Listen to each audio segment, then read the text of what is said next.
Good morning, everybody. Despite what Jody thinks in the comments, that's not actually what I was doing. I just woke up late.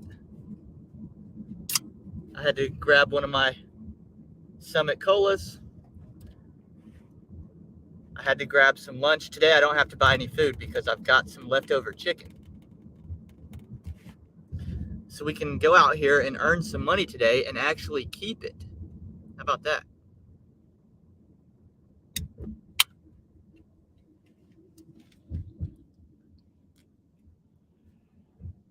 How's everybody doing? Jody said, sure. Jody, you know I'd tell you if I was. I don't care. But this morning, that's not what was going on.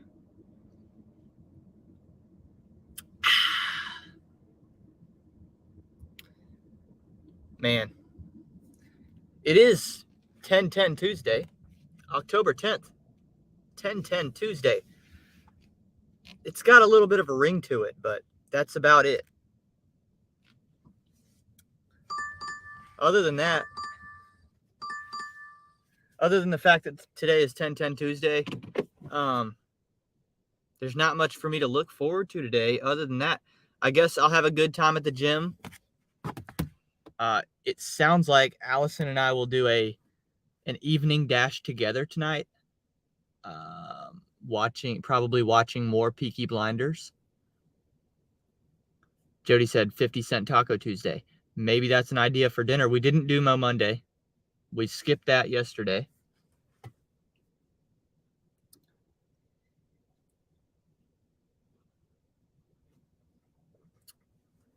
So yeah, potential taco night, delivering food, watching Peaky Blinders in the car.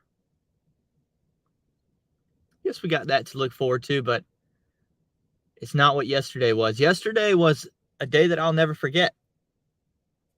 Unforgettable. Meeting Vivek Ramaswamy. Of course, the title says Vivek Ramaswamy met Welty. I mean, I don't know which one of us is the bigger deal. That's why I didn't know who to put first. It's like, who met who? I don't know.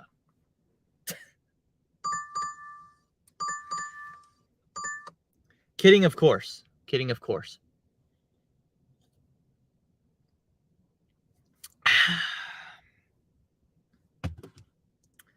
I did not get a chance to ask him a question. Well, I never even raised my hand. When it was time for the Q&A, it was very apparent to me that several people in the room really wanted to ask him a question. And so I didn't even try. Would I have been picked anyway? I don't know. I've been picked at random out of a much larger crowd than that very recently. Y'all know that. But yeah, I was like, there's some people here that really want to ask a question. My question was going to be designed just to try and get some YouTube engagement.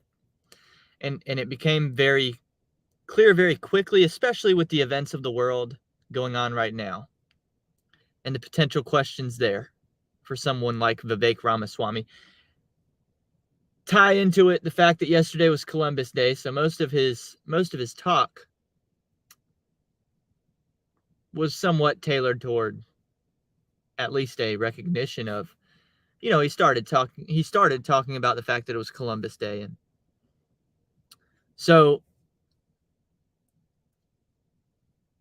I thought, man, after reading the room, this is not the time for Welty to try to gain subscribers or have a YouTube short that gets 10,000 views. This is not what that would have been inappropriate after further review. Tony's here and says, today is my birthday eve. Nice. I know Tony was hoping that Viviana might wait to be born until tomorrow, but he got the gift early. Tony, you got your gift early.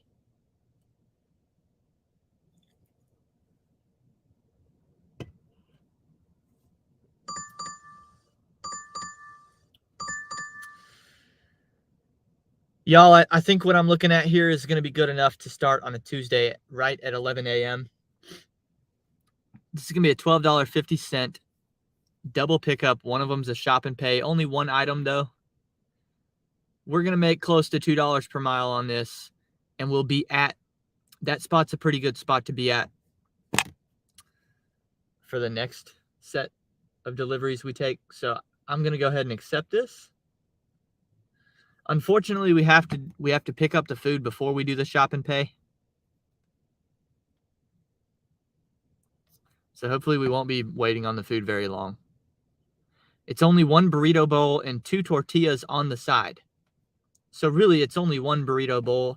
Hopefully it'll be ready when we get there. Hulk Smash is in the house. Brandon Diaz is in the house. Brandon says now Welty can say he can truly connect the dots to anyone in the 7 degrees of separation. I've definitely been meeting some interesting people lately.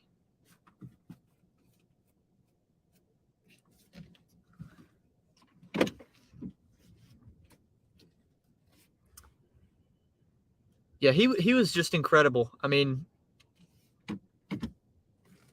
you know, pretty much exactly as you'd expect. I think, I don't know, man, because I started wondering that as he was speaking. You know, he's been on national television on the Republican, primary debate stage. A ridiculous amount of people watch that. And so the camera's on him at all times at this point, basically. So he's kind of always in front of that many people. But then I was just thinking, like, the people in the room, though. Even as I started to contemplate the idea of presenting a question to him, I got a little nervous. Even though there was TV cameras in the room, I was nervous about the crowd in the room. The people's presence made me a little bit like, oh man, like high stakes, right? Even though that's a fraction of the percentage of people that would be watching digitally. Yet we don't seem to get super nervous about that, or at least I don't. Some people do, but I mean, I get on here every day, and I'm not nervous. I'm not nervous to do this at all. Yet I think it would be a different sensation if all of us were sitting in a room and I was on a stage. I'd feel a little more nervous. What's up, Giggity? Imagine if we're all just sitting in a room, in a conference room or a theater.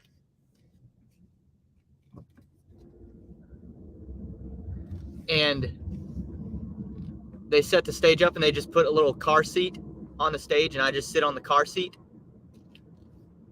And I like fake strap myself in, and then I just start talking to you all. I'd be a lot more nervous doing that than I am doing this.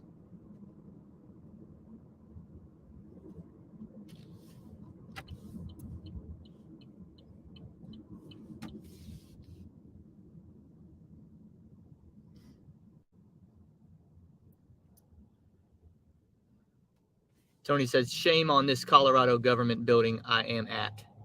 Flag is not half staff.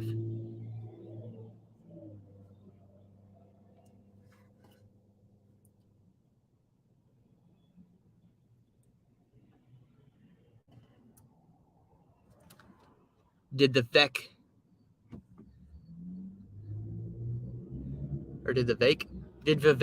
ask for an autograph? Asks Giggity. No. He was signing a few things.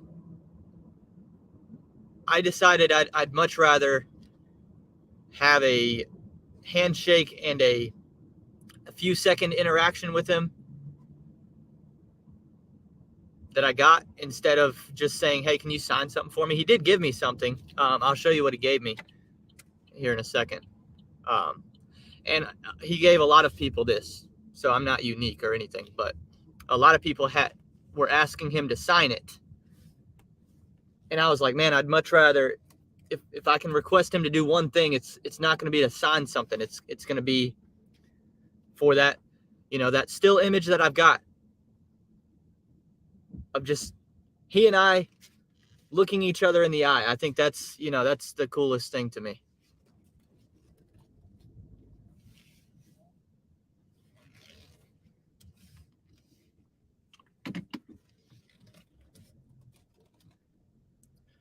Jody, I'm back to not being able to see your emojis again. I just get the little description. Hand purple blue piece. This is what Vivek gave me. It says, truth, vote Vivek. This thing is rather large, as you can tell. I mean, this is like pretty big. On the back, it's his, his 10 truths. This is the same list of things that he ended his the first debate, his final, what they allow the people to say at the end, his last 90 seconds or whatever. He ended the debate stating this. And I talked about that on this channel before on a live stream. And I talked about how important this moment was.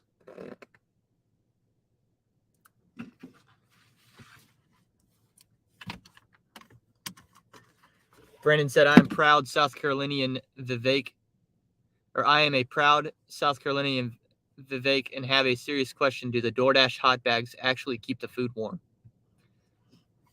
He got some questions. He got, I think, 5 or 6 total questions, and 2 of them were definitely people that don't like him because he was asked. So sort of a passive aggressive, in a passive aggressive way, some questions. I thought he answered them really well. One of them he already posted on TikTok. You can, if you go to his TikTok, according to Allison, if you go to his TikTok, you pull it up, there's this kid wearing a Winthrop hoodie. And he asks him why he has the policy to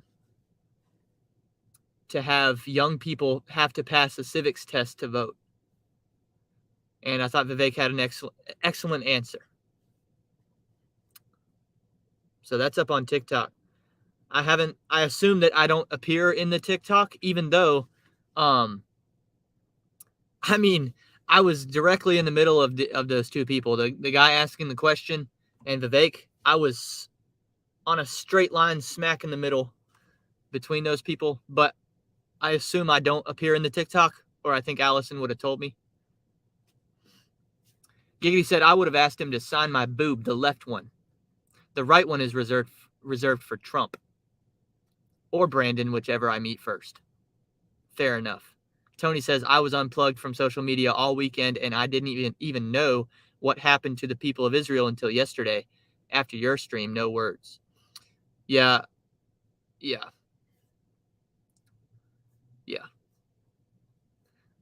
I'm still in the processing phase. That's why I've not even begun to talk about it really. Because to be honest with you, I'm not going to talk about stuff until I really kind of know what I'm talking about. And I'm still taking a lot in. These are times where, there's very few people that I trust at all. You know what I found interesting? Vivek did not mention it either yesterday. No mention of it. Would he have answered a question on it? Of course. I've already looked on YouTube because Allison was upset about it. She was like, how can he not even talk about that? And I'm like, well, it's not that you're not going to get your answer, because Allison was telling me the question she would have asked if she had the chance to ask a question. And I was like, listen, that question, he's going to answer that question 100 times. Look on YouTube, look on TikTok. It'll be there. Of course, I looked on YouTube right after I met him and left the building. And yeah, there was already, even before that, he was already talking. He's already all over YouTube talking about the Israel stuff. So anyway, let me go get this food real quick.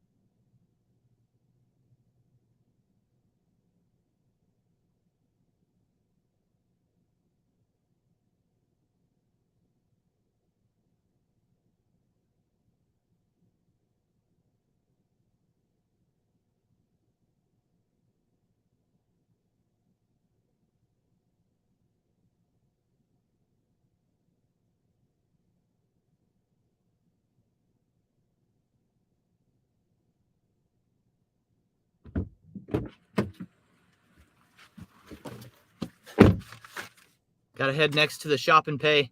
All it is a Red Bull energy drink. That's it. Whatever soft drinks Chipotle has, I guess weren't good enough for this person. And so they're going to have me stop at an entirely separate location just to make sure it's a Red Bull.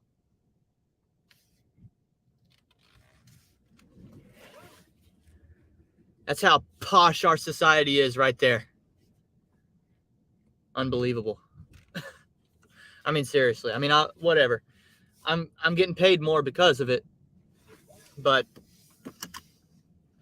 that kind of thing right there, those are the DoorDash offers that I kind of just sit back and I'm like appalled by.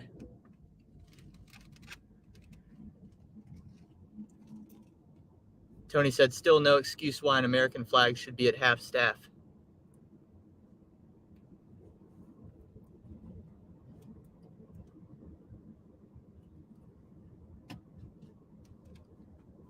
Here's what I'll say. Here's as far as I've gotten on it, okay? Like I said, I don't even know where I stand yet. This is the kind of thing to me, I mean, I need to get with my pastor and stuff. This is not something that I'm just going to immediately have a position on. What I know for sure is that it's a sign of dangerous times in America when we don't have any shared values anymore. When I don't know what to think, it's scary when I don't know what to think. It's scary when we have people that call themselves Americans that have absolutely different opinions on who to support. That's a problem. Because what I've seen is I forget her name. The woman who's running against Royce White for the Senate in Minnesota. Forget her name. I saw her tweets. And then I saw Ben Shapiro's tweets. And the entire, I mean, they have completely opposite takes on it.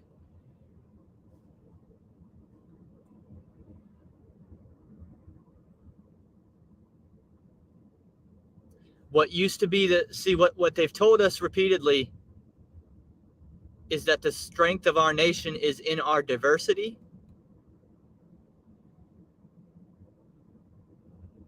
But what the truth is that the strength of our nation on the way up was the fact that we did not have very much diversity in thought. Don't confuse what I'm saying. You know, don't let the leftists clip 3 seconds of this and say that I said something that I didn't say. We did not have a tremendous amount of diversity of thought and belief system and values. And now we do, because our people don't even know what to think about this. And the few people that are talking before they even really understand what they're saying have they're saying completely different things.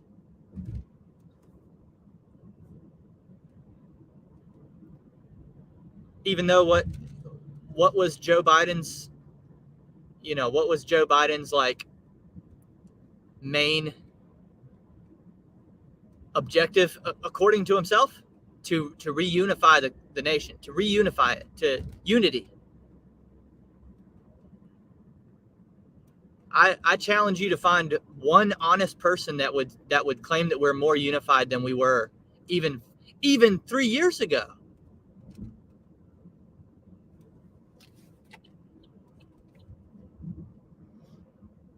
So they're going to keep telling you we need more diversity, more diversity. Buddy, we need to get back to understanding who we are and like agreeing upon it.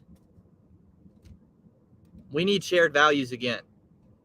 We need less diversity of radical opinion. I don't even mind radical opinion. I don't have a problem with radicalism. I have a problem with disparate radicalism. Because then what do we do?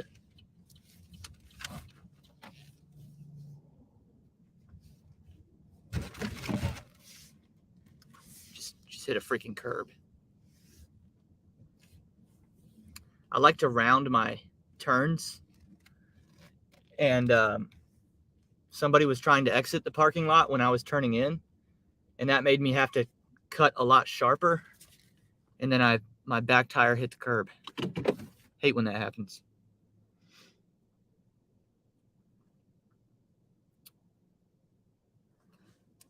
What's up, Jehu? Nick Robinson's here, says you met Vivek. Cool, but he's not going to win. You would make a good senator or congressman. Okay, we're going to talk about that as soon as I get back in the car. We're going to talk about, can Vivek win? Not will he win, but can he? And we'll talk about if I would be a senator or a congressman. But first, hey, listen. I got to go get this Red Bull. This is I love this as I love this in the midst of a discussion, in the midst of a serious discussion, in a discussion about what I might do in my 30s versus where I am in my 20s. See what I'm doing right now? I'm serving the people. I'm serving the people on a very small scale, but I'm serving the people. I'll be right back.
Nick said, I'm 61, so I've been around the block a few times.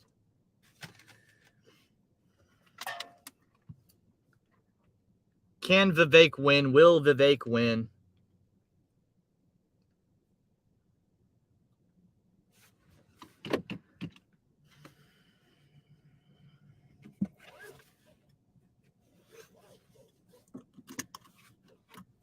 The difficult part for Vivek is not becoming president. It's becoming the Republican nominee. That's going to be way harder for him to do. I'm actually extraordinarily confident that he would, if they run Biden again, Vivek would have zero problem beating him, which really encourages me.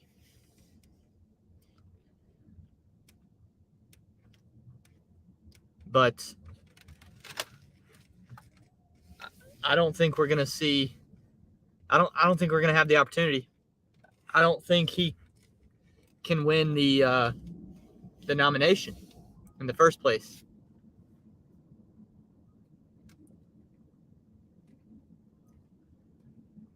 I say that because there's been a lot. I've been in a lot of conversations where I don't speak very much. See, this is where I talk a lot right here. In real life, I don't speak in most circumstances. I listen a lot, and I want to get a feel for what,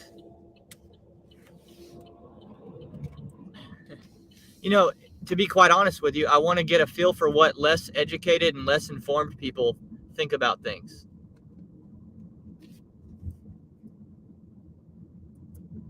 And that's not a shot. This shouldn't be a shot at anybody when I say this.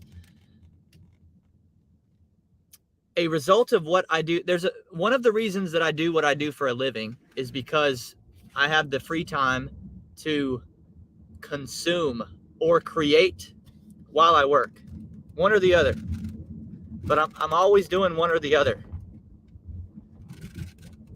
I'm always doing one or the other. I talk about doing my own live show during the lunch shifts and then watching basketball or football games during the night shifts on my laptop. That's why I don't go live at night. That's consuming, and that might be just an entertainment, kind of a waste of time consumption. But there's also, I also spend an extraordinary amount of time consuming things that are informative and improve me, that most people can't do during their typical day jobs, or they're not allowed to do. That's why I say that I'm oftentimes more, at least, informed. So when I listen to people, I'm not listening for stuff that I don't know as much as I'm listening for what is the less, what is the more instant reaction that people have? What's the immediate reaction? And so far, from what I can tell, Vivek's not got a real shot.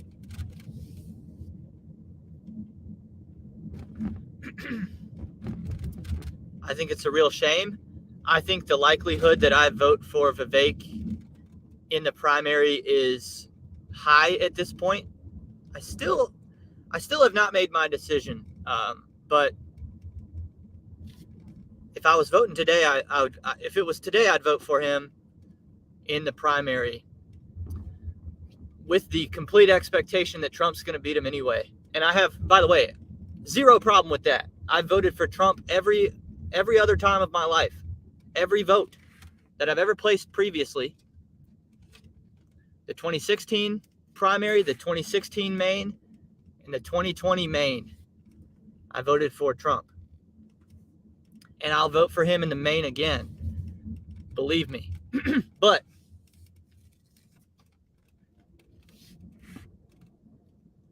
It's almost because I fully expect Trump to win anyway. I'm going to place a vote for Vivek. Number one, to motivate Vivek, because he'll still see the votes that he got, and he's young. And so I don't want him to get demolished. I want him to think that he's got a chance next time when he doesn't have to see Vivek, when he doesn't have to see Trump on the ballot.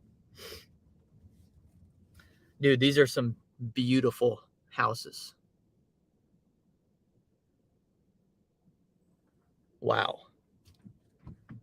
The customer requested you leave the order at their door. They added the following instructions. Leave at my door.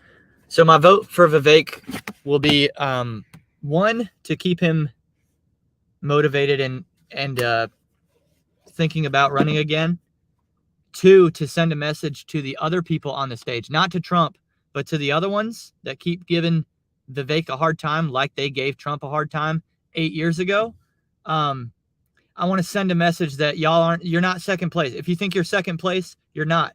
And I do hope that Vivek pulls enough votes to send that message.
What's up, Bobby? Tony says as long as Trump isn't banned, he'll win the nomination most likely. Yeah, I believe so. I believe so.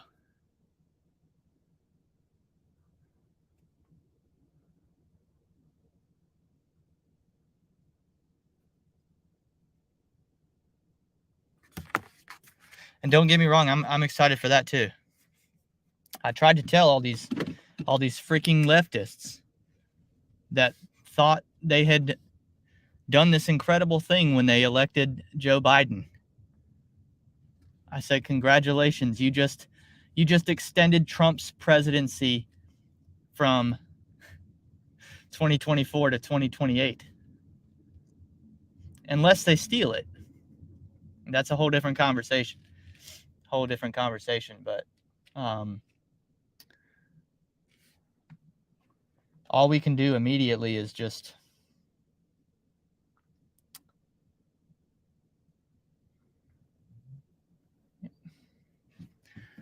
all we can do today is just play the game righteously.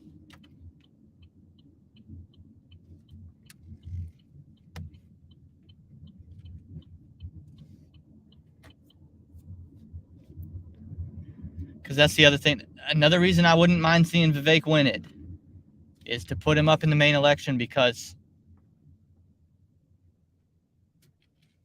if it's Vivek versus Biden and then Biden wins again, pulling votes out of his ass at the last second in the overnight count, then I know they stole it. 100%. I'm going to war. I'll go to war.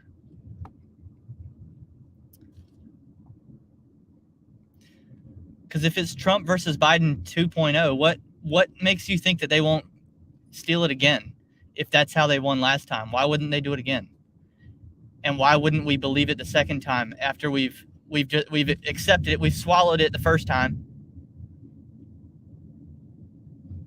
Put Vivek on there and then try to steal it again. You won't get away with it. I promise you. it'll be too obvious. It'll be way too obvious because you're not going to convince me that there will be a bunch of anti-Vivek votes in the way that there are anti-Trump votes. That's a lie. So that's another advantage, in my opinion, to electing, nominating Vivek.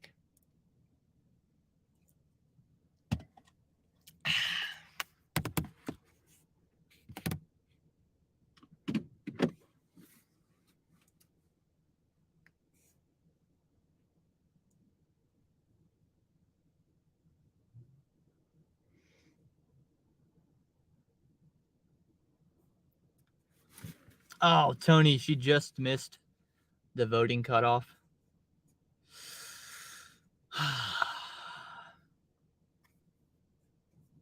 Dang, man.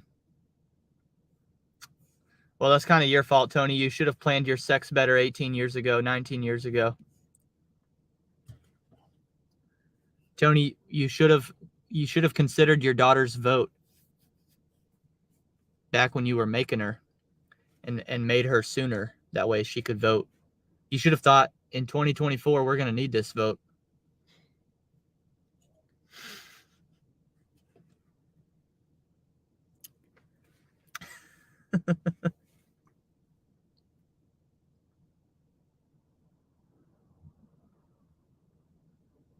Nick says, I wasn't into politics until Trump came around because now everyone knows and they are watching closer. Yeah. Yep. He was a game changer. That's for sure. And what I also like is that, see, people don't seem to understand the other part.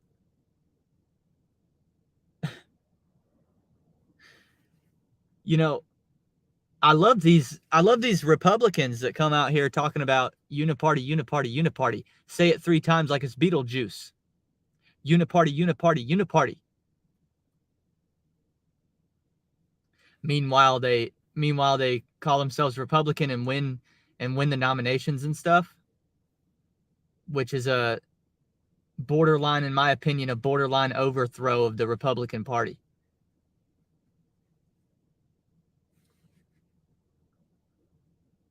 Another reason I like Trump. Another reason I like Vivek. Another reason I like Royce White so much. These guys running as Republicans, they're not even Republicans. And that's why I vote for them.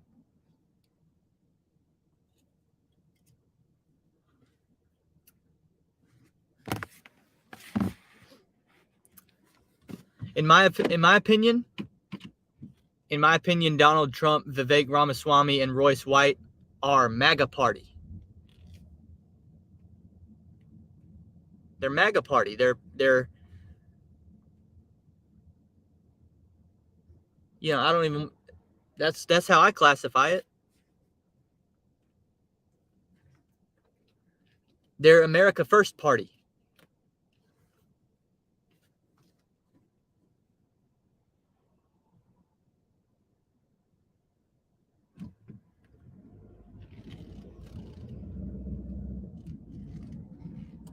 Nick said, I like Robert F. Kennedy Jr. He just went independent. Oh, is that right? I had heard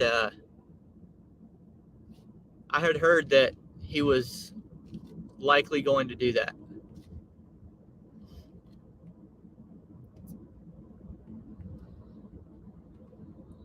Bobby said, politic talk, puke. Bobby wants to talk about last night's Monday Night Football game. I told y'all Jordan Love is ass. Ass.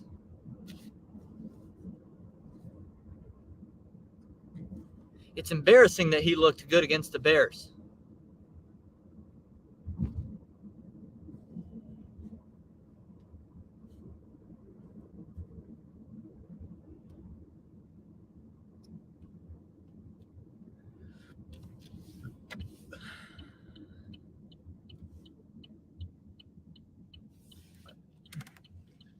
It's especially frustrating that the Bears aren't good this year.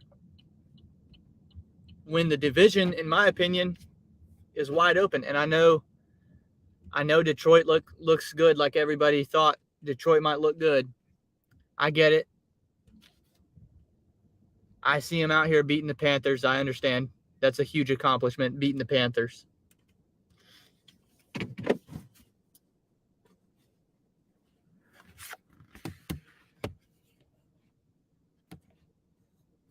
Tony says, who is worse, Jordan Love or Russell Wilson? Jordan Love's worse, for sure.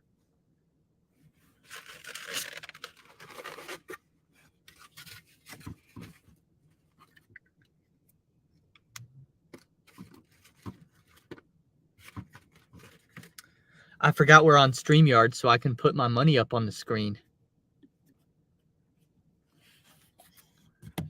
42 minutes into the live stream, $12.50.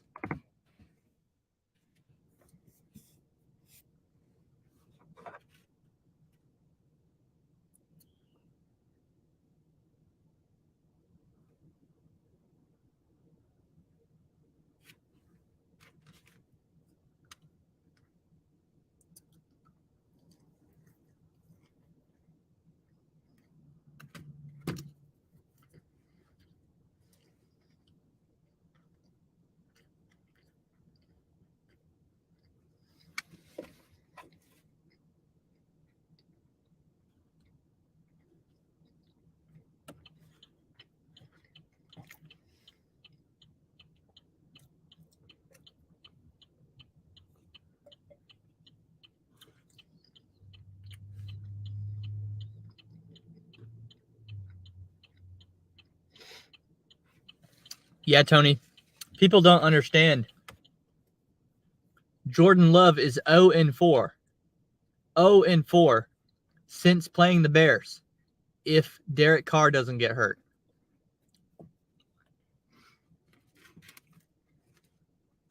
Buddy is trash.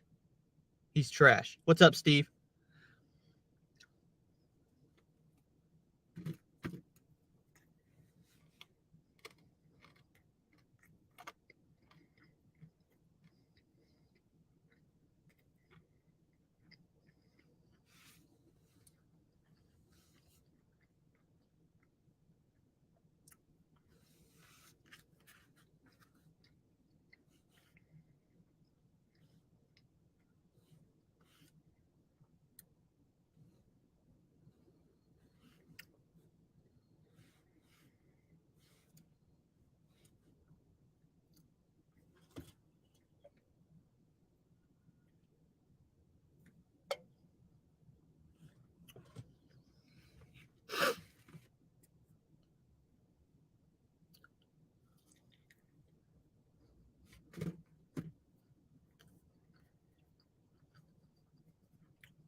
I don't have any type of Lyft incentive, but we'll turn Lyft on just in case we get an airport. Airport. Turn it on just in case we get an airport trip.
this evening after the gym.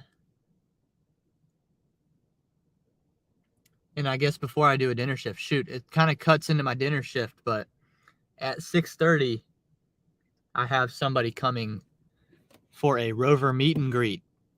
And this dog, and by the way, that's a very good thing because, should I do this? Nah. Mm-mm. That's a very good thing because I told y'all I wasn't going to make any Rover money this week, but it looks like I might, which is going to be helpful. So this dog's name is Big Al. What do you think of what are you expecting me to show you if I tell you I'm going to show you a picture of Big Al? A dog named Big Al. How big do you think this dog's going to be?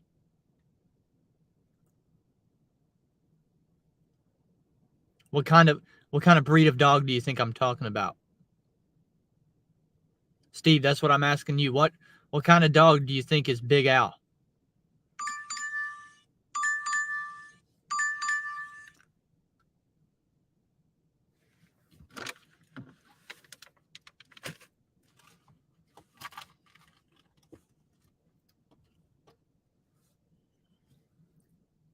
St. Bernard, says Nick.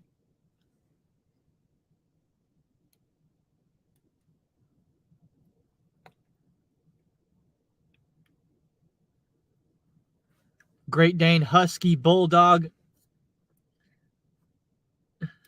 Tony says either a St. Bernard or a Chihuahua. Giggity says a Chihuahua. I'm going to show you Big Al.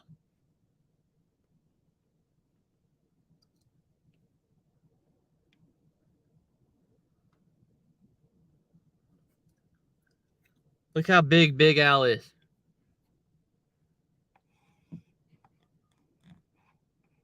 That little guy right there, that little Boston Terrier right there, is Big Al. So I'm going to meet Big Al tonight at 6:30. We're going to see if Big Al doesn't bark too much, then Big Al is going to stay at my house for a little bit.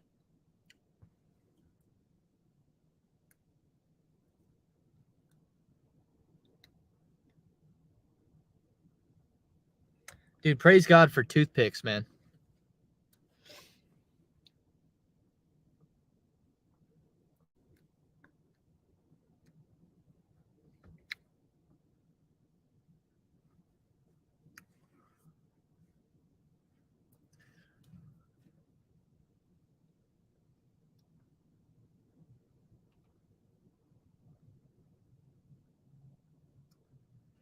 It says he's 3 years old, 18 pounds, spayed, neutered,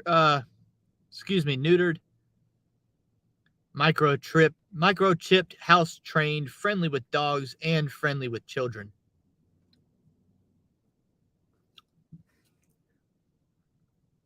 And he would be here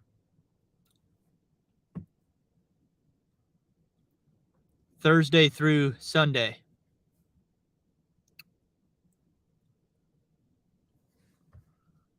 Yeah, so basically as long as he doesn't bark his head off, which I don't think Boston Terriers do that.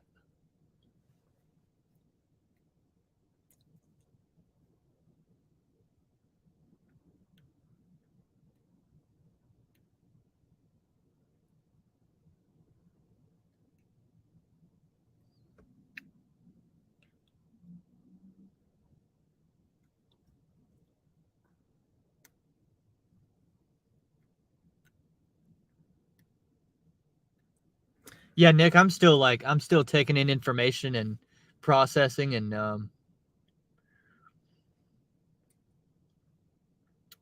kind of talked about what I do know. What I do know is that it's a sign of weakness, the fact that we have the fact that you even have to answer the question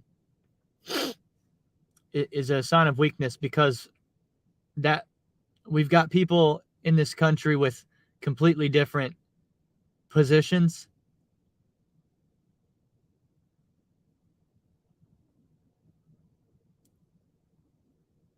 and we need to be more unified than we are, and we need to, all this diversity that we keep pushing for, what the real mission of that has been is to push and tolerate diversity in thought and opinion. And so now we have a bunch of Americans. We got a bunch of Americans, and I put quotation marks around that. We got a bunch of these Americans that don't even like the Constitution, have no affinity toward it, and hate our founders. Yeah, that's too much diversity for me, okay? I'm willing to say that. I'm going to draw the line. I'm going to draw the diversity line right there. It's time for us to figure out who we are again.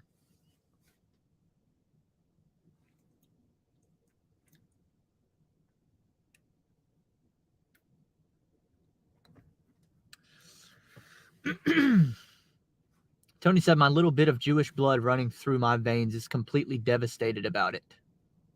Nick says, I stand with Israel, God's chosen people. It's a no-brainer when you know Bible prophecy. Tony says, USA was given the responsibility to care for the people of God, and it isn't happening.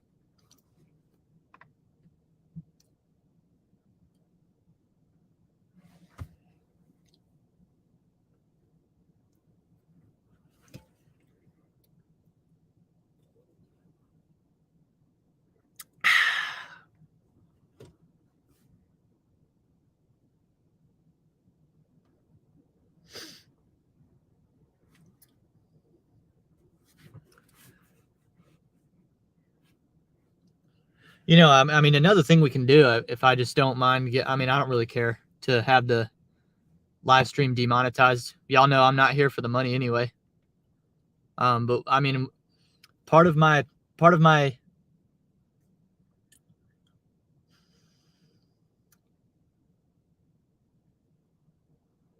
development and my learning process is Royce White's one of the few people that I really value what he has to say.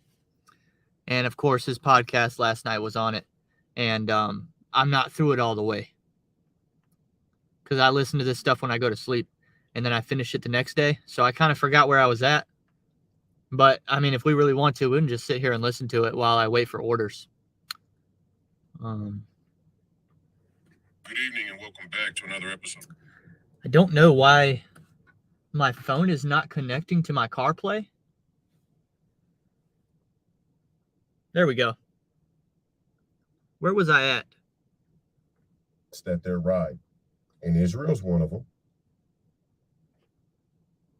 Israel, but I mean, the offer is. I mean, the gesture alone isn't isn't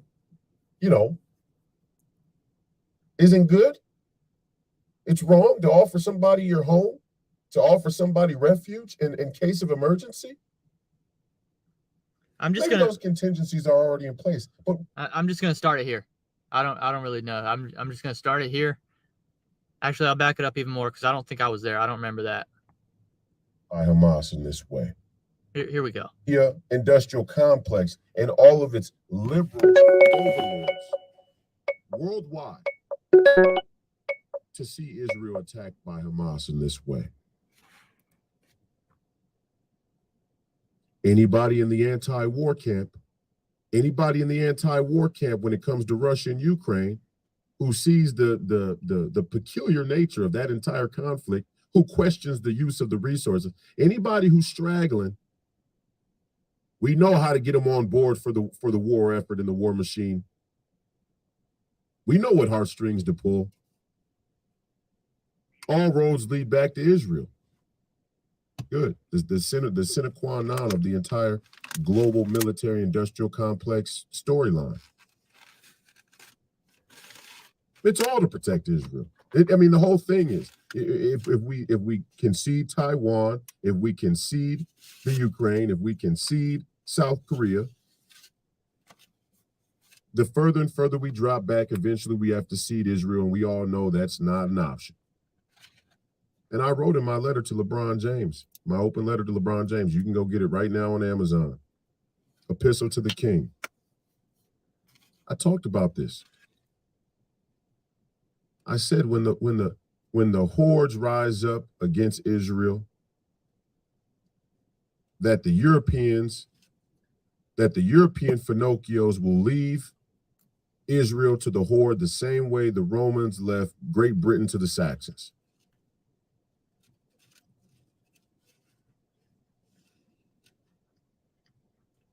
Here we are. Here we are. These are Europe's people in Israel, many of them. These are, I mean, you start to ask yourself these questions, right? Why hasn't Europe mobilized a response for Israel? These are your people. These Jews came from Poland. They came from Germany. They came from Central Europe, a lot of them. Why haven't they mobilized a response, an immediate response? They got their own problem. France still having a problem with the Muslims there in France. They're having a problem all throughout Europe. And you just start to ask yourself, are these people completely and utterly stupid, or are they wickedly brilliant?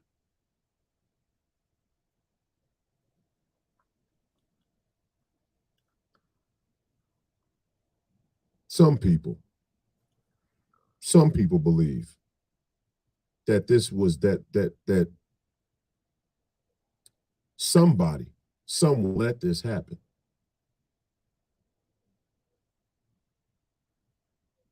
And everybody's comparing it to 9/11. This is Israel's 9/11. Well, it just so happens that many believe somebody somewhere knew that 9/11 was going to happen and that they let that happen. History repeats itself. I mean, it's strange, isn't it? I'm not making definitive statements. I'm certainly not excusing what Hamas did. What I'm asking people to do is ask the right questions. And then we can probably get down to the bottom of who's responsible here. If we even want to theorize about who's responsible here. But the first thing we have to do is have our own house in order. And by having our house in order as American citizens, we need to understand there is no way possible we could fight a forefront war on the Eurasian landmass without conceding all of our remaining rights and citizenship to a full-blown global police state.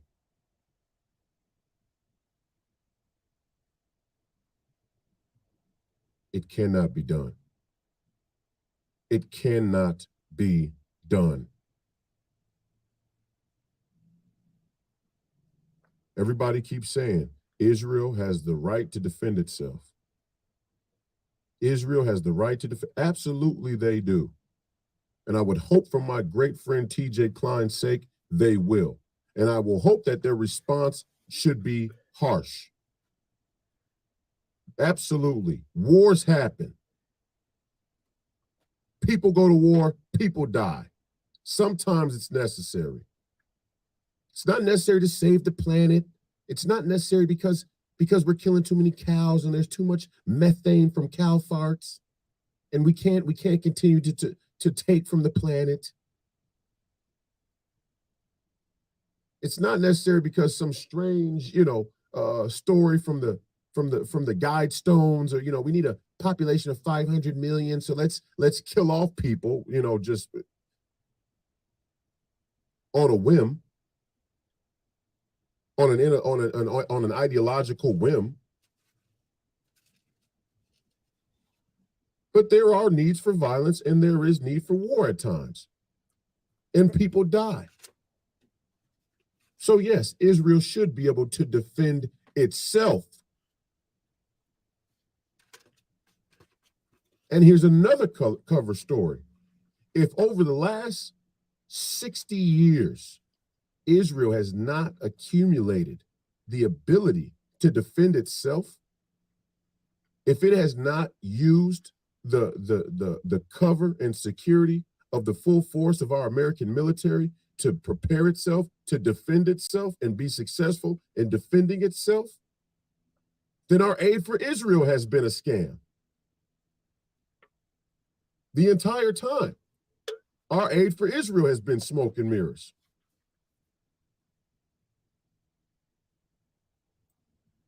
If over 60 years, our brothers and sisters there in Israel have an Israeli government that has not used the cover of the American military to prepare itself to defend itself against Hamas, and even if so, Iran, then our aid and support there has been a scam, has been a cover story. Yes, Israel should be able to defend itself. Why are we sailing the Gerald Ford up into the Mediterranean? What is going on here? I mean, what is really going on? Are we going to go to war with Iran for Israel? Because there is no land war between Israel and Iran, because Israel's not that type of country.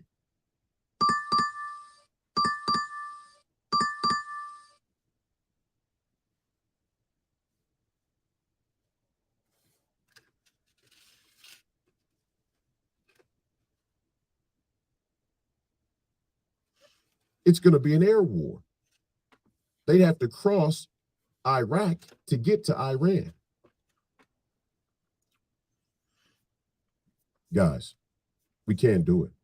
I'm telling you now, mark my words, mark it on this day. We cannot fight a forefront war on the Eurasian landmass without giving up our remaining rights and citizenship to a full-blown totalitarian global police state. It cannot be done. And we're not going to feel it here first. They're going to feel it there. They're going to feel it in Jordan, in Yemen, in Iraq, in the entire, they're going to feel it first.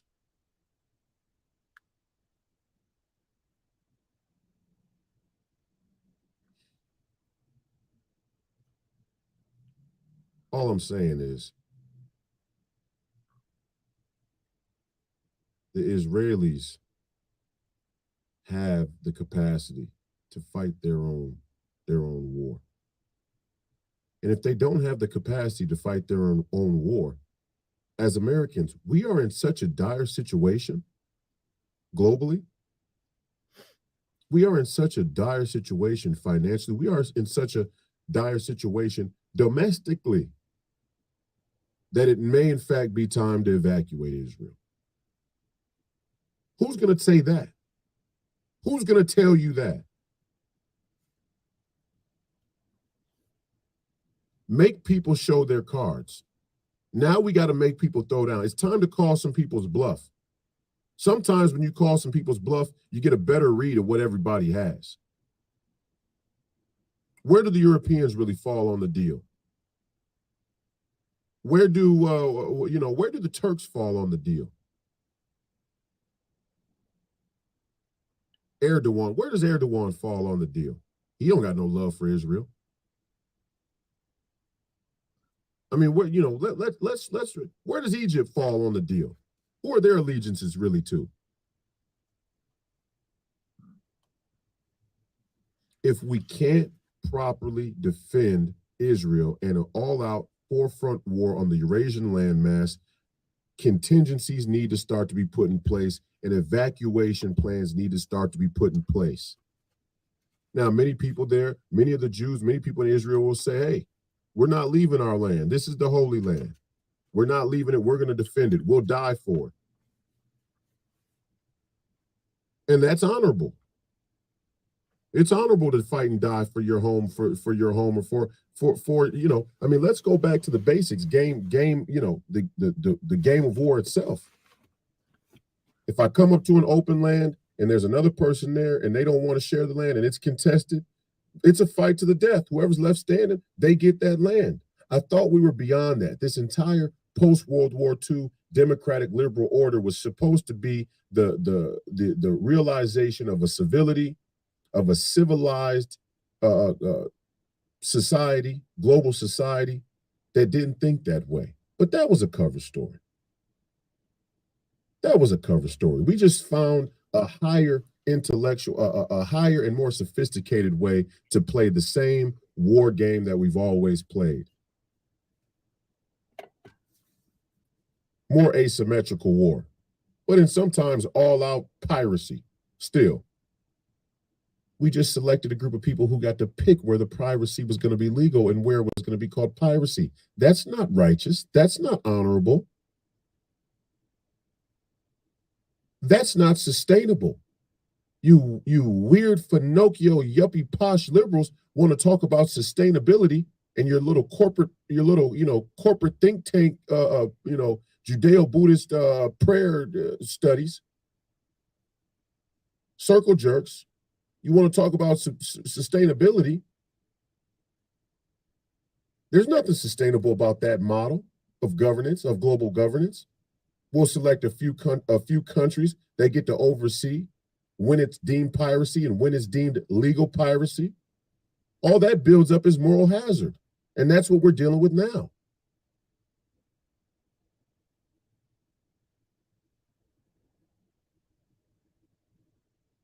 The Jews may need a place to fall back to if stuff really hits the fan right there in Israel.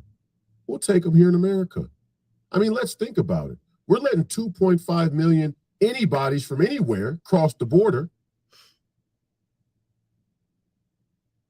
If we're going to let 2.5 million anybody's from anywhere come into the country, undocumented, illegally, why wouldn't it be a fallback, why wouldn't it be a rally point for the Jews? The Holy Land's not going anywhere. The Holy Land's not going anywhere. It's holy. The whole identity of the land itself is metaphysical. The Holy Land can be taken back at a later date. The Holy Land can be recaptured at a later date. The Holy Land can be fought for at a later date. When we can actually sustain a military campaign that has some chance of success without conceding all of our rights and freedoms, the remaining rights and freedoms we have, to an all-out totalitarian global police state. Who's going to talk like that? Who do you hear talking like that? Evacuate Israel. Let's see where Americans really stand. Oh, here's an idea.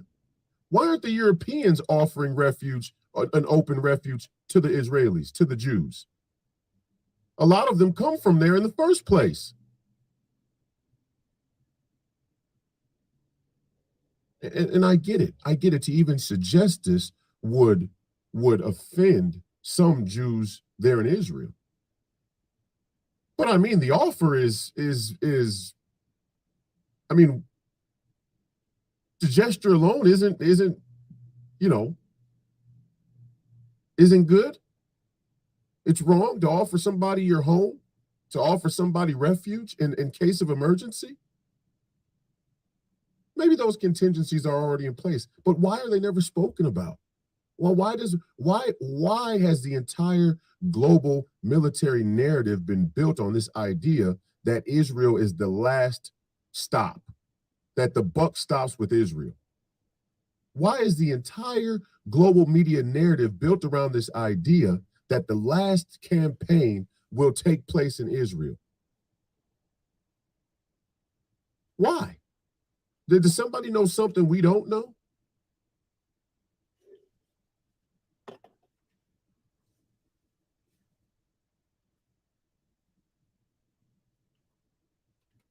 Now let's go at it from the other end. Let's go at it from the other angle.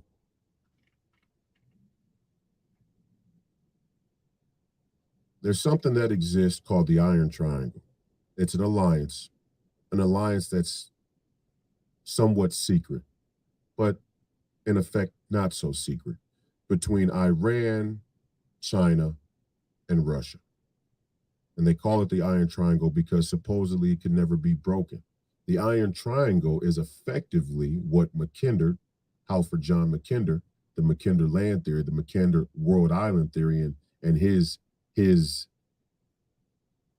opinion, not a fact, his opinion in the early 1900s that the nation or the people who controlled the heartland controlled the Eurasian landmass and effectively the Eurasian world island.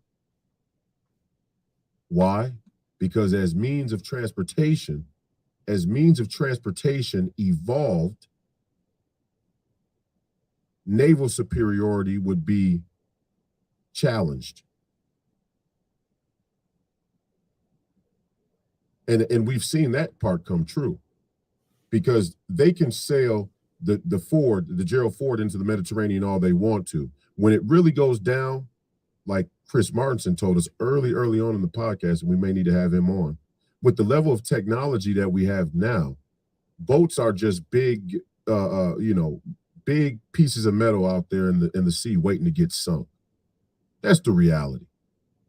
Now, I'm not saying there are no, evasive maneuvers and things that these ships can do to cloak themselves and things like that. But ultimately, ships are on their way out. And certainly it's slower to sail somewhere than it is to go by train. Where you can walk, you have a much more sufficient supply chain for military resources. It's the reality. This is why Adolf Hitler lost World War II, because his greatest adversary was too far for him to sail to before in time. Just the reality. It's harder to sail than it is to walk or drive or train, certainly than to fly. Now, many people believe that we have that the Americans have air superiority because we have naval superiority. That naval superiority lends itself to air superiority because you need to be able to move ships and ships that carry planes that can take off at sea. So there's an element of that. And okay, some of that is true. But now you got to get fuel to your battle. I'm not going to lay out a battle plan to defeat the West. That's not my point here. The point is the Iron Triangle between Russia, China, and Iran is a somewhat secret alliance that is very, very threatening to stability in the West.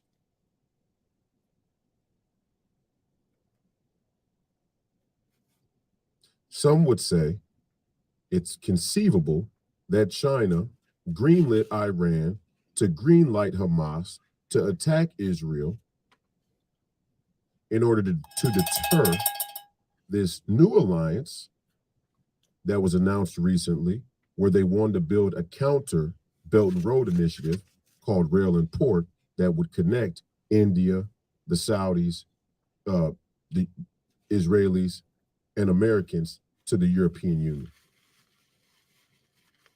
Some would say. Now, in my opinion, and this is my opinion, the Iranians may be behind Hamas's attack. In fact, it would seem most likely that the Iranians are, because Hamas doesn't take a piss without Iran knowing about it. Well, Iran doesn't take a piss without China knowing about it, because that's half of their economy. Half of Iran's economy is selling oil to the Chinese. They don't take a piss without China knowing about it. And you can't convince me that China doesn't know about it. You can't convince me that China has the level of surveillance they do on their own people and not be watching their next door neighbor there in Iran. Can't convince me. I'm not going for it. Especially when they're the boss over there, right? They're the customer, the ultimate customer. Not saying Iran doesn't have its own culture and its own way of thinking, but this is pretty Darwinian at that global level. And people act without the permission of others sometimes, but it all falls back up a pyramid. And the thing, as a side note, the thing you got to realize and understand about the Iranians and the Turks, these people still have that empire complex that they're their own people. They think of themselves as their own people. They don't think of themselves as Muslims. They don't think of themselves as nationalities. They think of themselves as the remnants of an empire. They have that sense of history. They have that sense of cultural identity. The Persian Empire, the Turkish Empire, the Ottoman Empire, these people, and they play that way. The Persians play that way, and so do the Turks. Some people would say that this is a way to slow down the rail and port initiative that would ultimately combat Belt and Road on the Eurasian landmass in a U.S., India, Israel, Saudi alliance. Hard to see how an attack on Israel would slow that down. It would seem that with that alliance, an attack on Israel only unifies and expedites the building of a rail and port initiative there on the Eurasian landmass. We don't know.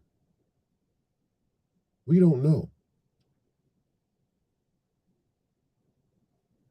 If the BRICS has now inducted Iran and Saudi Arabia and brokered this deal, this peace deal, if China's brokered this peace deal with the Saudis, somebody here is playing both sides of the fence. Somebody here is playing both sides of the coin. And I haven't quite yet put my finger on it, but it's very clear that there is a four-player jump ball between Europe, the Americans, China, and Russia, and that everybody else in between there has a choice to make. There's a fence that they're riding, and Israel's one of them. Israel's one of them. They're their own people. They, like the Persians and like the Turks, view themselves as their own people and their own nation. And there's nothing wrong with that. They should. In fact, part of the criticism of Israel that comes from the American left, Jewish community, in fact, people who are mostly Democrat, that don't like Bibi Netanyahu, is because he is a nationalist. Now, he's a spooky dude, no doubt. You can't trust him. He's a spook. He's a spy. He's exactly what Putin was in Russia and Israel. Former military, former spy, former special operations, straight up killer, assassin. So you can't trust anything he says. His secrets have secrets. Okay. But the point is, Israel views him, he is a nationalist. He is adamant about the security of Israel as a nation. Just so happens they're in an almost indefensible position. Or I guess we're going to see now, aren't we? I guess we're going to see. And part of the problem with geopolitics, part of the problem with international war games is nobody knows what everybody else really has until the spit goes down. Nobody knows what anybody else has until the game is on, so to speak.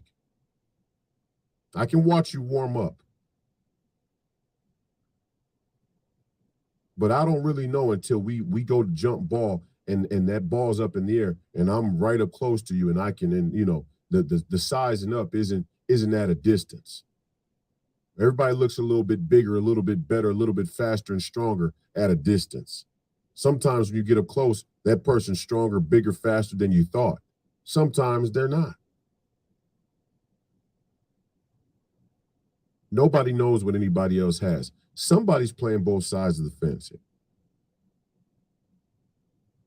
Somebody's playing both sides of the fence. What I hope isn't the case, what I pray isn't the case, is that the Americans, that we and our intelligence community would allow this attack to take place as a means to get more people in the world and here in America on board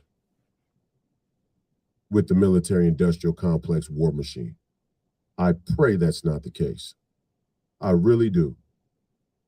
Free People Radio thanks you for watching and listening tonight. And this is They Got Pissed Wet. Thank you very much for watching. Everybody wants to make this about Palestine and Israel and who's right and who's wrong. And there's so much more going on here. And we all know it. And for all of us out there who accept that is just about Palestine and Israel, we're playing right into their hands. We're playing right into their hands.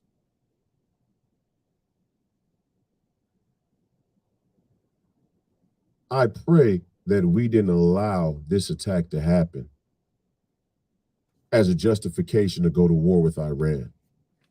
I pray that that's not the case.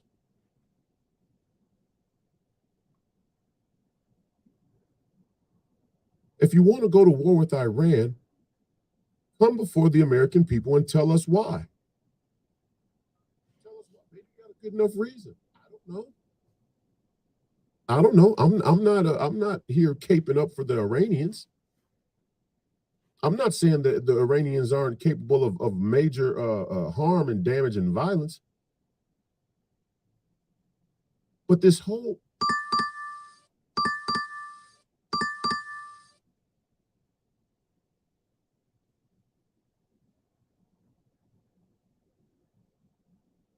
culture of secrecy, this whole culture of military secrecy is out of control.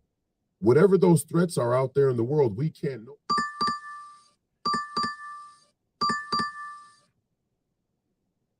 about them because it would preemptively let our enemies know that we're coming. I mean, this is not a way, this is not a way to do safety, security, military effectively and maintain American citizenship the way that our founding fathers saw fit. Which is why my answer is simple today. With all the thoughts and prayers and heartache I feel for the people in Israel, for all the heartache I feel for the people all in the immediate region, and the violence that's going to break out in the days and weeks and months to come. Needless violence.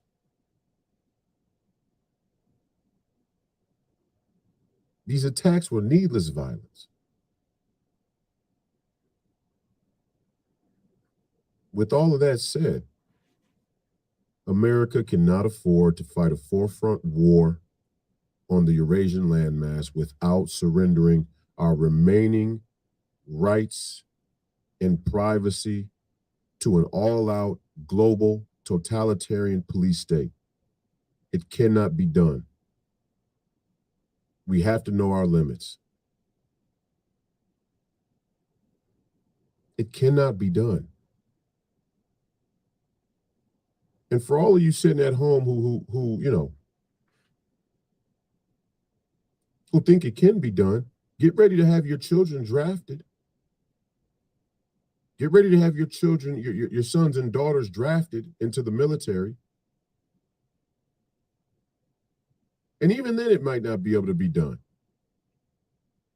I mean, we couldn't win a war in Afghanistan. We couldn't win a war in Iraq. Yeah, we toppled the Iraqi government that we put in place in the first to begin with.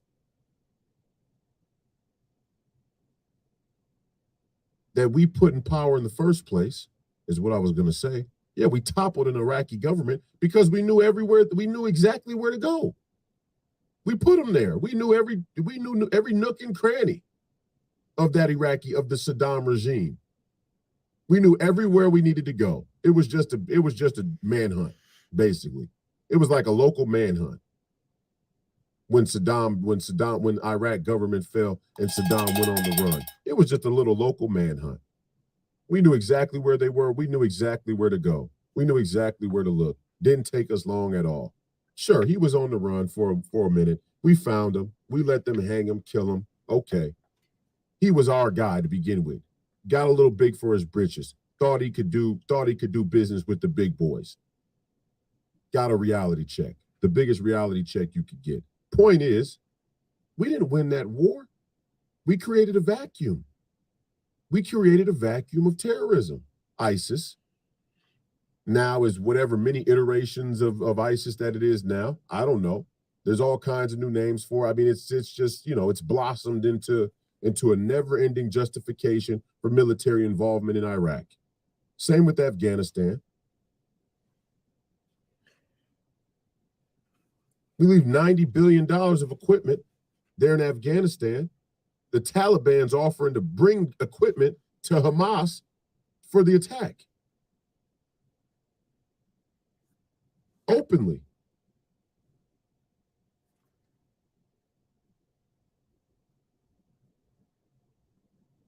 $80 billion worth of equipment.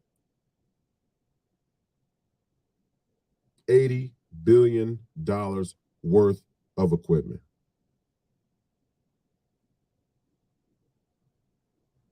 Now there are reports that the weapons and the munitions that we're sending to Ukraine could potentially are not secure. In fact, I think it was a Department of Defense.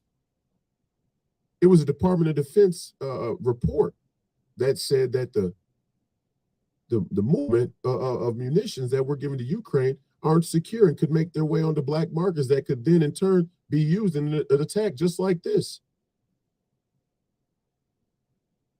Right now, the Israeli government needs to be doing forensic accounting, needs to be doing forensic investigation on the remnants of any shells and things that are found there in Israel. If any of those munitions came from the Ukraine, there needs to be a full-blown pause, stop, diplomacy, peace talk, because the American government has once again bit off more than it could chew.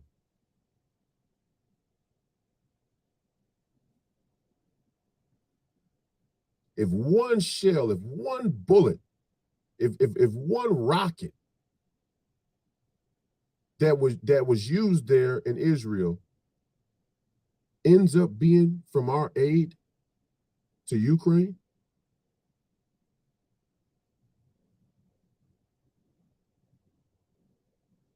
somebody's ignorant or somebody's in on it. And I tend to think somebody's in on it, but I'm open to believing somebody's ignorant in good faith. And all my good faith is just about run out. I'm telling you that now. All my good faith is just about run dry. I'm starting to think more and more that people are in on it. Because I'm not one of these people who believe that most of these individuals, most of these organizations are too ignorant to be this coordinated. I know how easy it is to coordinate people outside the scope of your average everyday citizen. Because your average everyday citizen is so brain dead, so brainwashed, so caught up in the mundane, so caught up in the everyday hustle and bustle, they have no real understanding of any basic community organization. Why do you think they call it the intelligence? Our lack of coordination, our lack of collaboration in your everyday American citizens community is such that it's hard to even call it a community. There's just a bunch of people who live in the same place that drive by and interact with each other on a daily basis. That's not a community. A community has to share values. They have to share something more than the place that they live or the color of their skin or the sound of their pronouns. That doesn't make you a community. The CIA, that's a community. The NSA, that's a community. The FBI, that's a community. The DC swamp, that's a community. That's why they call it the intelligence community. But they're much more resembling a real community than the black community. There ain't no black community in comparison to these people, and they show us it. They brag about it.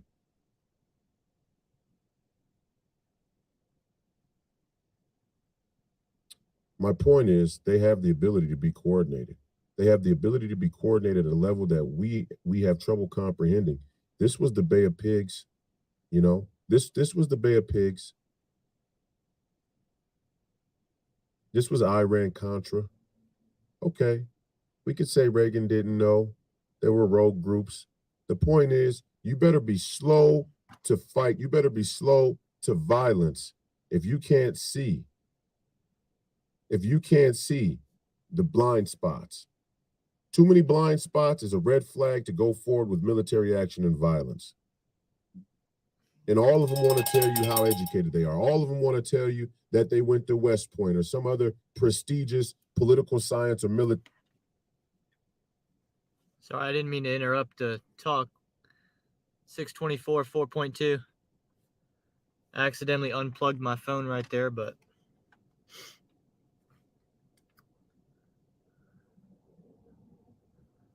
this will keep us in the same general area. This will keep us in the same general area and at least pay us for our time for the next 10 minutes. They know best. They know best. They know best. And I'm not condemning or berating or trying to insult those institutions. I'm sure there are great people who come from within those institutions. But en masse, institutions and credentials themselves all across the American culture have become the means and justification for people to be either radically ignorant and incompetent or in on a scam, which we all accept because how credentialed people are. I see it all the time. Well, this person said, well, that person said, look at the results. How smart are these people? We can't even keep eyes on Hamas. You just launched 5,000, wake up one morning and launch 5,000 rockets into Israel, and nobody knows, nobody's the wiser. And they're so insulting. They go on the mainstream news and tell you everybody was caught off guard because Israel's on holiday. Okay, Israel can be on holiday. The Jews can be on holiday. What's that got to do with the rest of you Finocchios? Didn't Yom Kippur start on a holiday? The Yom Kippur War? The last time the Jews had to fight a three-front war right there in their own neighborhood, didn't that happen on a holiday? So shouldn't every Jewish holiday be on high alert, high security alert for the rest of the intelligence community? How do you get caught with your pants down on a Jewish holiday? How is it that that Israel's main opponent in the region could load up and launch missiles on a holiday?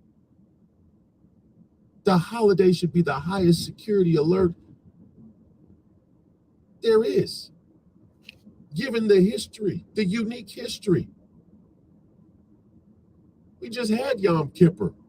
The whole month should be a high security alert. Something's going on here. I don't know what it is. We should continue to ask questions. We should continue to watch and listen. We should watch how our political leaders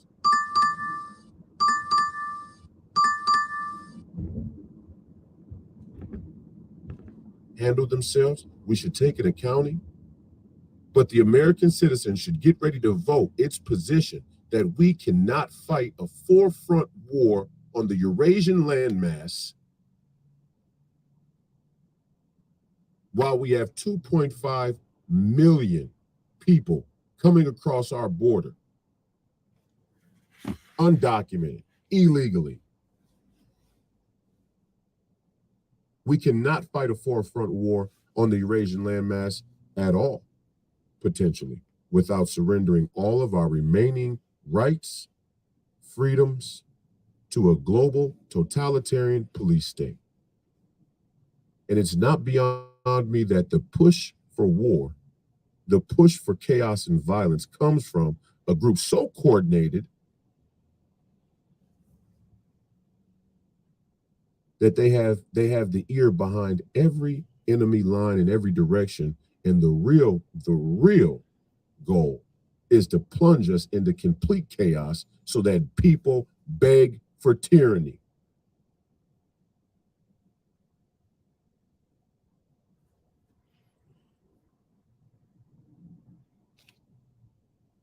Give me more viruses, give me plague, beg for vaccines. Give me more poverty, give me more inflation, beg for universal basic income. Give me war. Beg for martial law. This is not about the Jewish people. It's It's not about Jews. This isn't anti-Semitic. This is about the American people. And the American people have the right to look out for their best interests. We've supported Israel for so long. They should be stacked to the gills with weapons, and let them do with them what they will, and let them answer for the choices they make. Make your decision, live with your decision. We should not have to be roped into their decision to defend themselves. Honest to God. And my good friend is there right now, and I love him to death, and I hope that Israel does everything it can to send a clear message that it can't be bullied. And I hope my good friend TJ gets on a plane as fast as he can and comes back to the United States, because playing basketball isn't worth being in the middle of somebody else's war. I'm going to go pick up this. There's like 18 minutes left in this. I'm likely to listen to it all, so hey, we're in it for the long haul. I don't like to just pick people apart portion by portion. That's why I'll sit through a bad movie the whole way. I'm not calling this a bad movie. What I'm saying is, I like to let people explain themselves. You guys see me on the Lyft rides? Explain yourself. I'm not going to interrupt.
Sheesh. It's going to be one of those days, I guess. I could have sat here. We could have finished the whole episode by now, sitting in the car.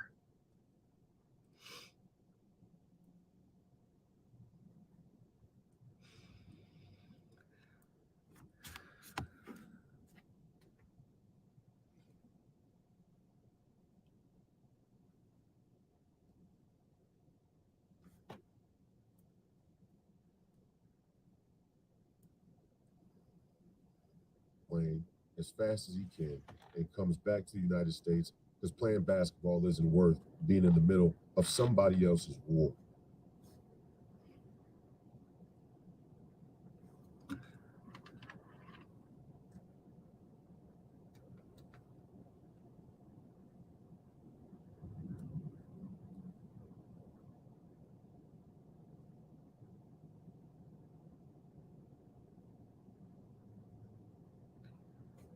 Now I can't get my And that audio. would be my call to all my Jewish brothers and sisters.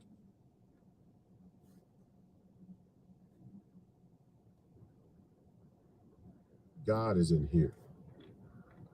Your commitment to God is in here. Now my audio's not right either.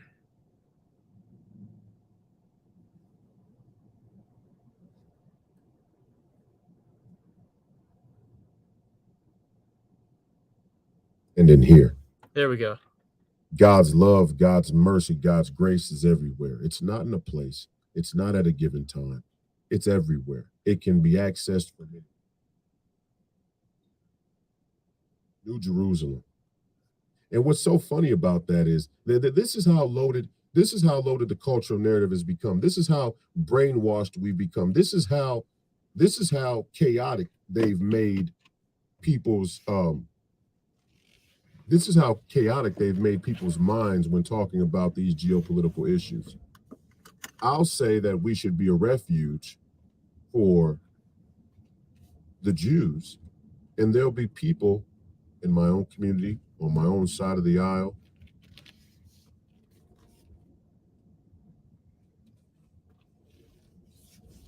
who say, you're trying to, you're shilling for the Jews, for Israel.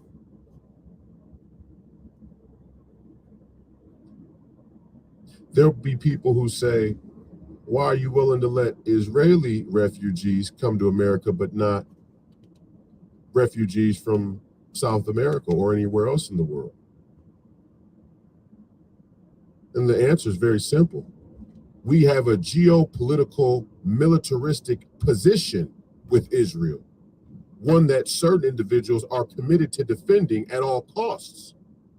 So the implications and ramifications of Israel are significantly different than Venezuela.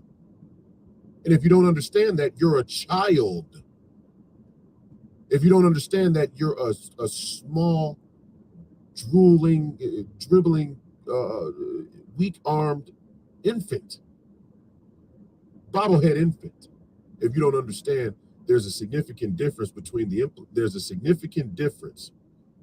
what is at stake with Israel as a geopolitical issue and what is at stake with Guatemala. Guatemala is already under our jurisdiction, our protection.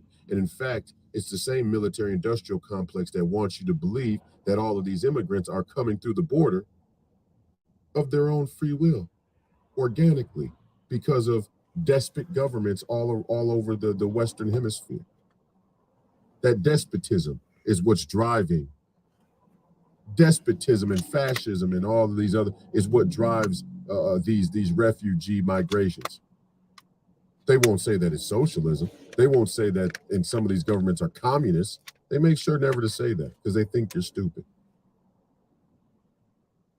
Greater implication with Israel than Guatemala. And in fact, what's even more interesting about it is that it just so happens that Israel is a government of the variety where the documentation on each citizen is so great that the migration and the rally for the Jewish people to be in America would have them all be documented. That's the difference. The difference is any refugee program for the Jews to move back to America, to come to America while we sort our stuff out, while we get our house in order. They come with full documentation.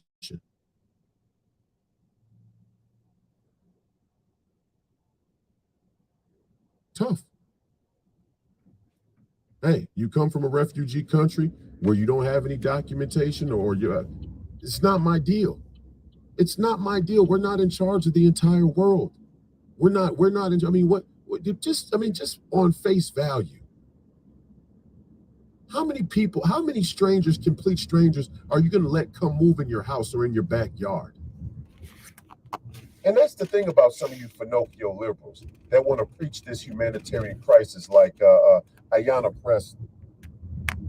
We're faced with a humanitarian crisis. We need to find a way to let these people come live here. Knowing full well there's no real plan to have these people come live here.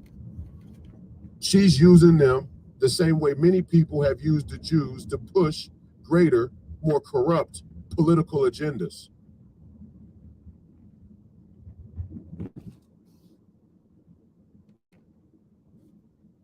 It's not a humanitarian crisis. We're not the police of the entire world. We're not in charge of everybody's problems. Just like my house isn't my house, my home is not an open door for every single homeless person that's having a tough time in life. And I wouldn't expect to go to anybody else's, to just anybody's house if I was having a tough time and became homeless. Homeless, scared, afraid, abused, refugee, it doesn't matter. Now, what I'm saying about Israel is America has invested so much money, so much time, and so much resource into Israel. We are committed. It's called pot committed. We're pot committed in Israel. And we're pot committed to the Jewish people. On behalf of the Europeans, we'll take another IOU, Europe. You Finocchios in Europe, we'll take another IOU while you run your egalitarian Scandinavian think tanks. We'll take another IOU, Davos. And we're watching you because it's not so clear that you're not behind some of this stuff too. We're watching all of you. This is the type of American leadership they don't want to come to sit in the Senate. This is why the Democrat Party will do everything in their power to call their buddies in the Republican Party and make sure that I don't get the type of support.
Yeah, last time I delivered to this house, we were on live stream as well.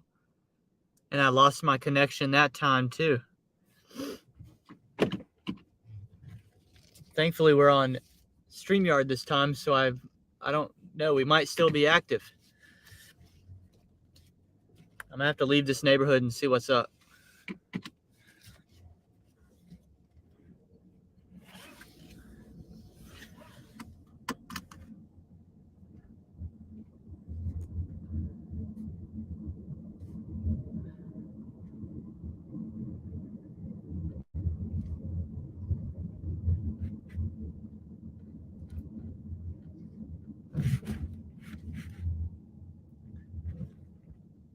StreamYard saved it. Good.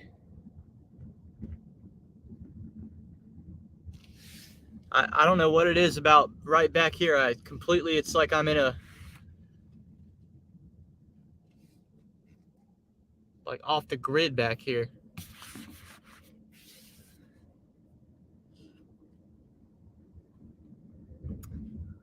Well, let me back it up a little bit then. Spin port in my run for the United States Senate.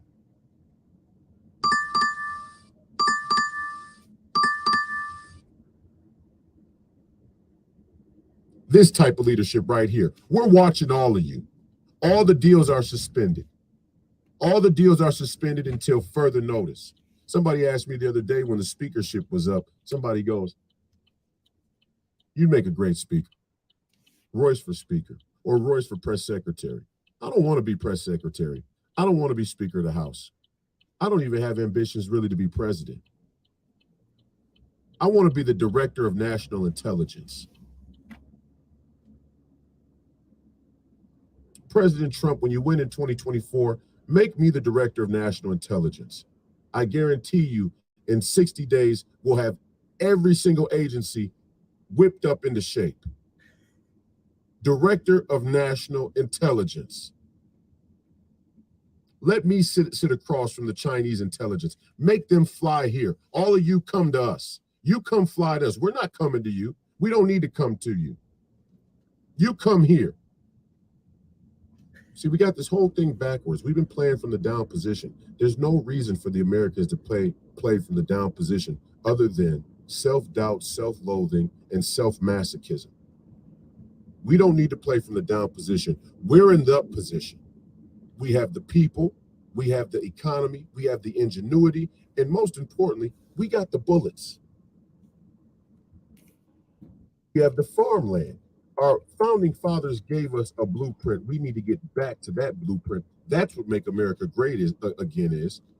We solved the race issue. We abolished slavery. Let's stop talking about America in tautologies as though we're either a nation that lets everybody come to America or we're a slave. Hey, I'm pausing it for the first time to address this comment from Nick.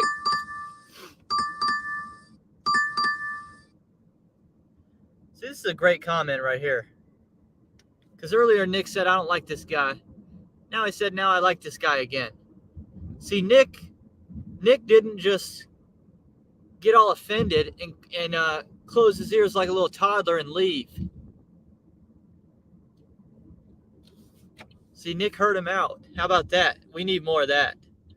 We need more of that type of attitude in the culture for sure. This is why I'm playing the whole thing. Hear somebody out. Well, I didn't start from the beginning, but, I just picked a spot and played it all the way throughout because, hey, we don't have to agree with 100% of what somebody says. But hear them out, and they're probably going to either A, clarify, or B, find some common ground with you somewhere else. Appreciate that comment, Nick. This is Royce White.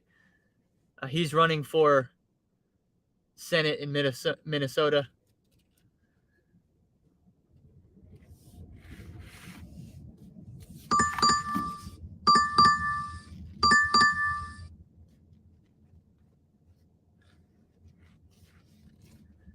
Trying to find a good parking spot. I don't think we're going to get shade no matter where we go. So I'm just going to park right here.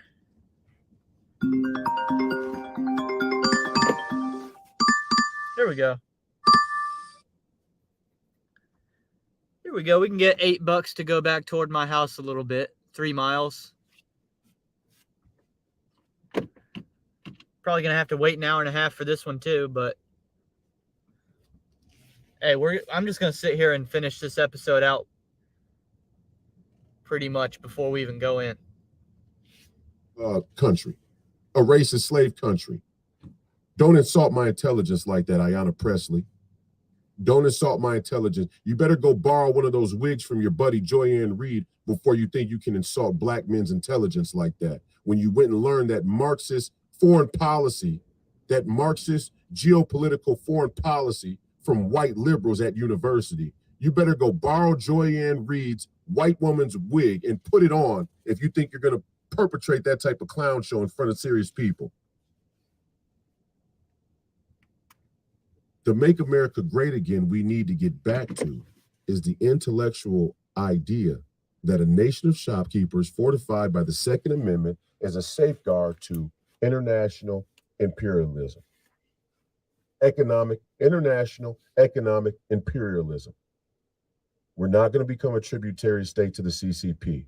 We're not going to become a tributary state to the Party of Davos or the European Union. We're not going to become a tributary state to the Russian Empire.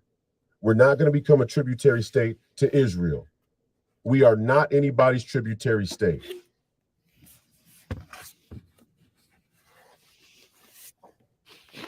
If there's a war, there's a war. Wars happen. Fight your war.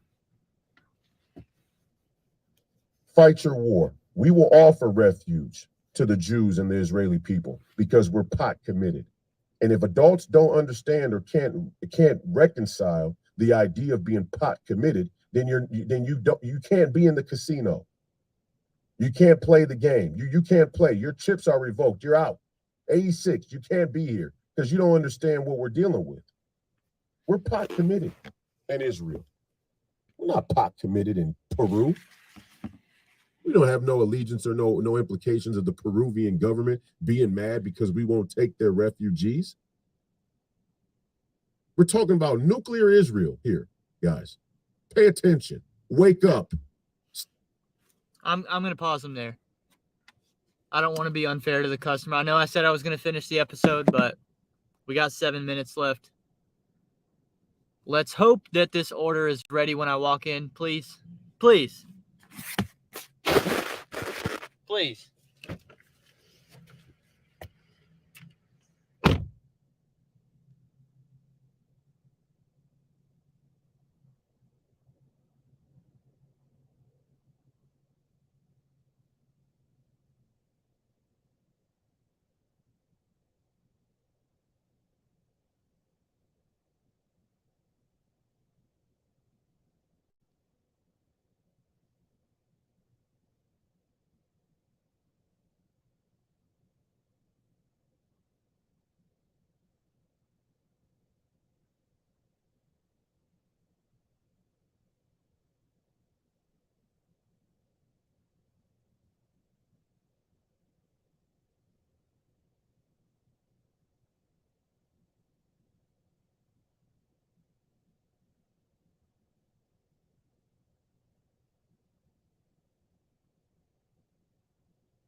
There we go. There we go. Now we can make some money finishing up the episode. We can get to $25 for the live stream, y'all. Let's go. Let's go. 26. We'll get to $26. That's awesome. Stop listening to Ayanna Pressley. Wake up. I have no allegiance or no implications of the Peruvian government being mad because we won't take their refugees. We're talking about nuclear Israel here, guys. Pay attention. Wake up. Stop listening to Ayanna Pressley. Wake up.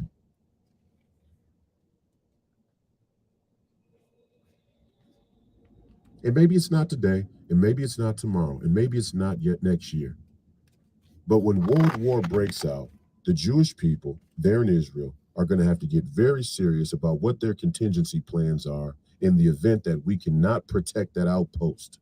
because we've seen it happen before with the Roman Empire. And I would hate for the tragic day to come when the Israeli people, when the Jews have not considered that contingency, that very real contingency, and made the proper plans to save the people there in Israel.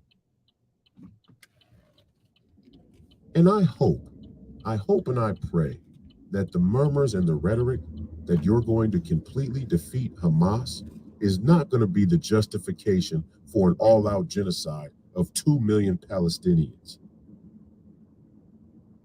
I pray that we're not going to go there. I mean, if we want to just have unconstrained amounts of moral hazard, let's just fire the nukes, guys. I mean, let's just get after it. Let's go to all-out nuclear war, nuclear apocalypse, and let's see who survives. If we want to just play, who can get the most moral hazard dice? Let's just go all the way. And you know what's scary about it? It seems like that's what some of you really want to do. That's where we're headed.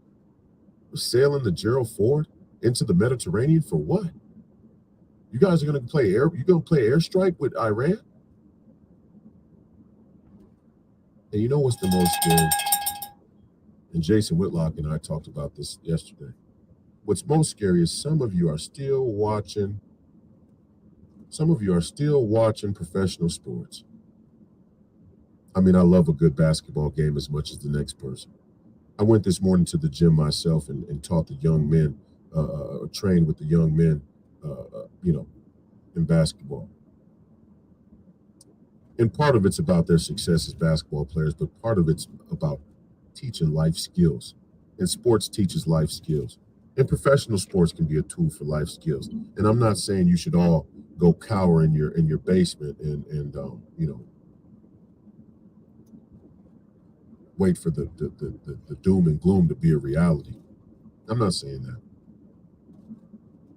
But I'm saying at least, can we find a good chunk of time in the day to listen to people who are not paid by the mainstream media industrial complex to tell us our information and news about being citizens? You can go to casinos, you can play sports, you can watch football, you can bet on football, you can do whatever you want to do. I mean, look, you're a citizen. I'm not here to judge. Dress up like you're a man, 40-year-old man, dress up like a woman. Fine. I mean, I don't agree with it. I think it's weird, but you're a citizen. You can do what you want. Short of raping, killing, stealing, and sexually abusing children, have at it. Okay, you're a citizen. Our rights grant you that much. Would I recommend it? No. What I will recommend is this.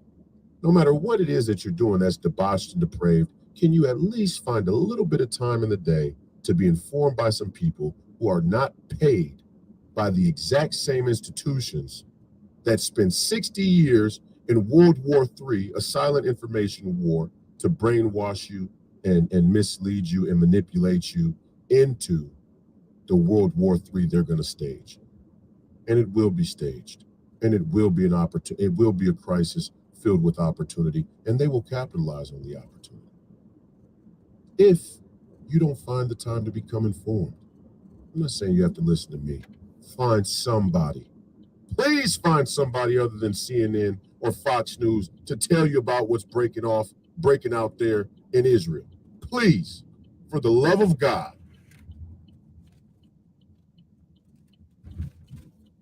If you listen to Sean Hannity, or I don't even know who's left over there at CNN. Cuomo got clipped. Don Lemon got clipped. Who's at CNN? I don't watch it anymore. I don't know who's over there. I don't know who's over there. I can't even pick a name out. I really don't know. Whoever's over there. MSNBC, Joy Reid, Morning Joe, Cuck Joe, and Morning Mika. Please find somebody else to listen to. That's all I ask you. And I ask you to keep an open mind, because when you enter into the fog of war, you're in the law of uncertain outcomes. This has been another episode of Please Call Me Crazy. Brought to you by Free People Radio, powered by our favorite sponsor, TireGet.com. You have to buy tires from somebody, you might as well buy them from us. Help fund the movement, help support the movement. We believe in that freedom of movement, and it's exactly what they want to take from you now. Go to freepeopleradio.com. Today, our patron platform is up. It is available. All right, that's pretty much it from Royce last night. When I pulled up, I realized I often get cash tips at this location. Let's cross our fingers.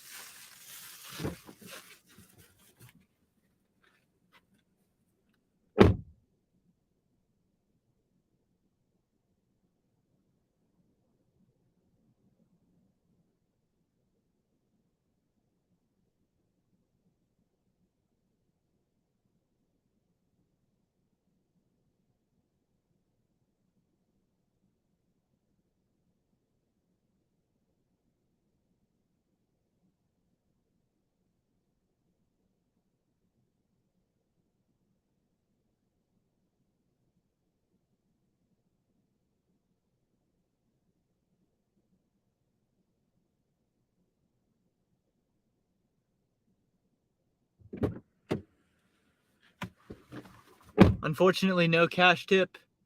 I did get $8.25 though instead of $8 right there. The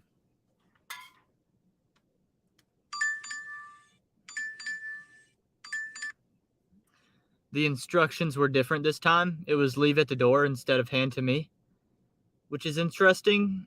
Because that food is being ordered for somebody by someone else, and they're tipping. They always tip pretty nicely here. That's why I end up doing these orders. That's why I end up here, because I take the good tip orders. And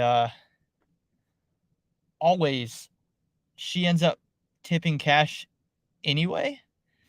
And I think it's because somebody else is paying for it. So I'm basically getting double tipped here. And maybe whoever's ordering the food started figuring that out. And that's why it said leave at the door. It said hang on the doorknob.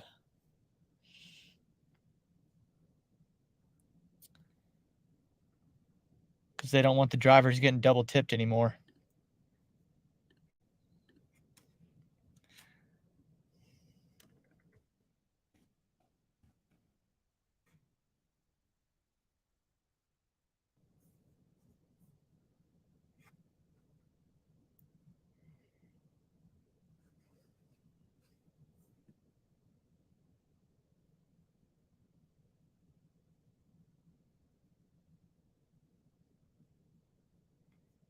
Nick said he put a video of Donald Trump on YouTube and YouTube took it down. Wow.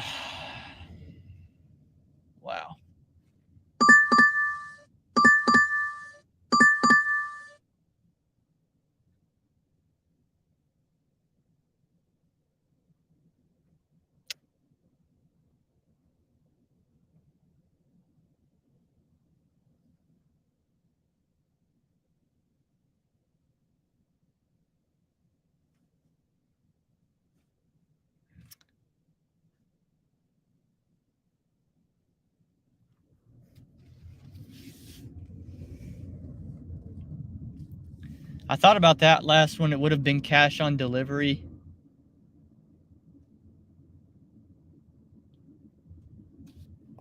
Maybe I should have done it. I let it go. I didn't want to risk it. Now I kind of regret it. We should have done it. Whatever.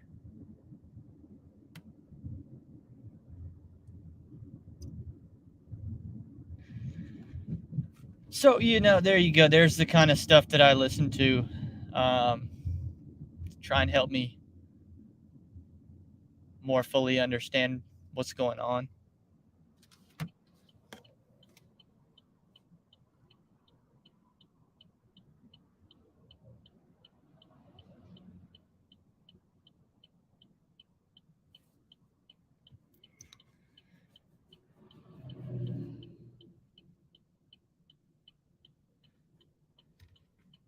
Feel better, Nick.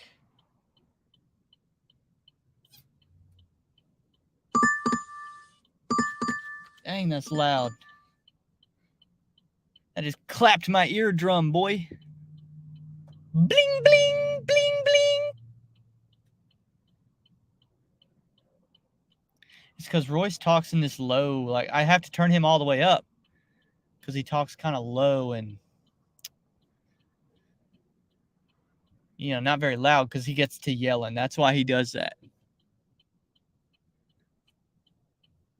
Sometimes he gets really worked up. And I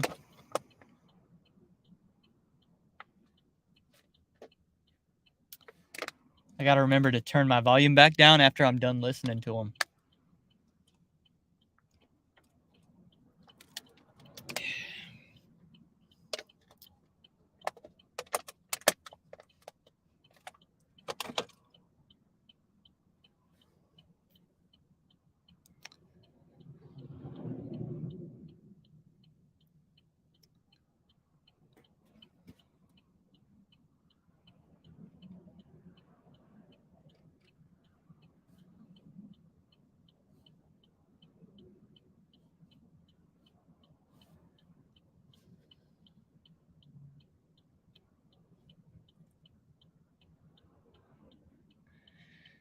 Now, they probably need to put a stoplight here because it's like impossible to turn left otherwise.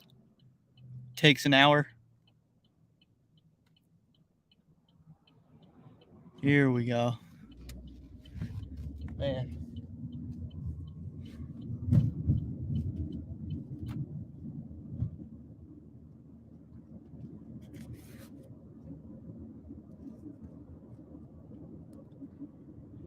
God, we're at 2.5 hours live.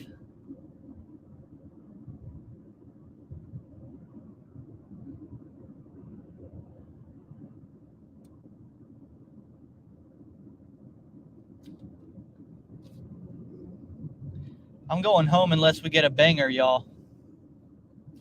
I got better stuff to do than deliver food for $10 an hour.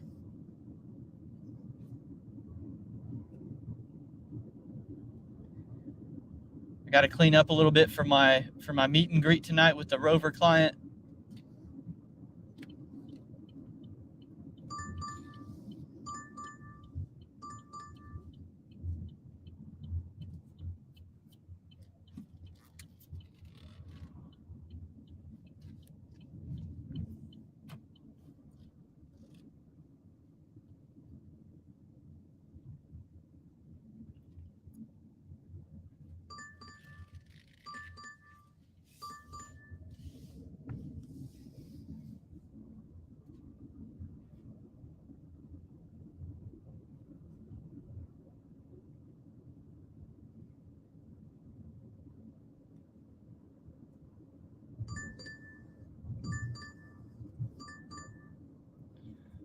All these offers you're hearing coming through they've all been less than $6.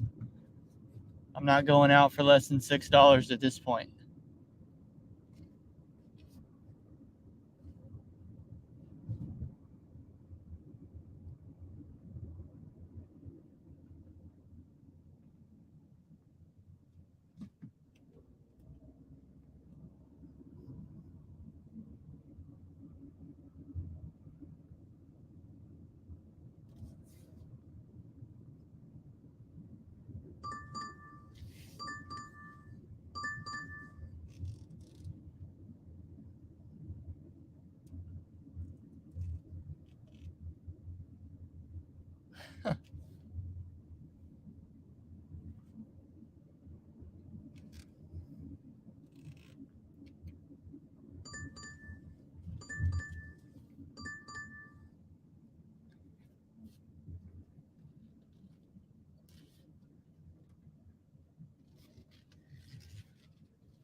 sitting here looking at my front yard, realizing that it's officially the time of year that I'm going to have to start raking leaves.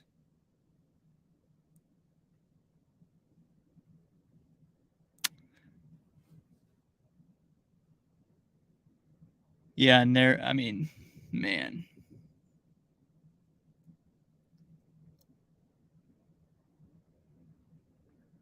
Yeah, I'm gonna have to start raking leaves every day, man.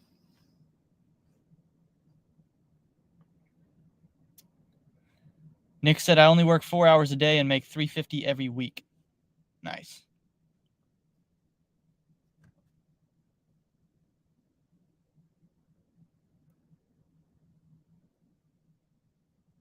Yeah, I think we'll leave it there. I keep giving the apps like a chance to ring something in here at the last second, but I don't think we're getting anything. This has been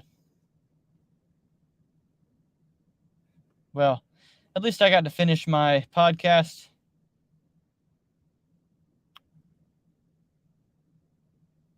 This was not a very profitable. Here we go. Nope. I was waiting for one more offer. I was like, man, I'll give it one more. And they give me $4.50. So we're going to say no. I don't know how y'all do this Top Dasher crap. I don't know how y'all do these orders without using the glitch. So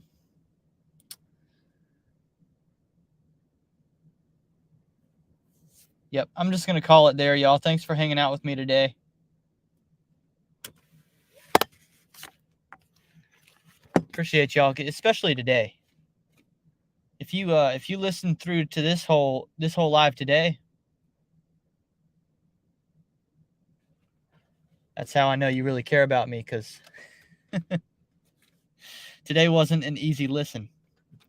As I try to make it some other day, I try to be lighthearted and entertaining other times, but this was a bit of you had to kind of march through the mud listening with me today. I hope you guys have a good rest of the day. I'll see you next time on UUELTE.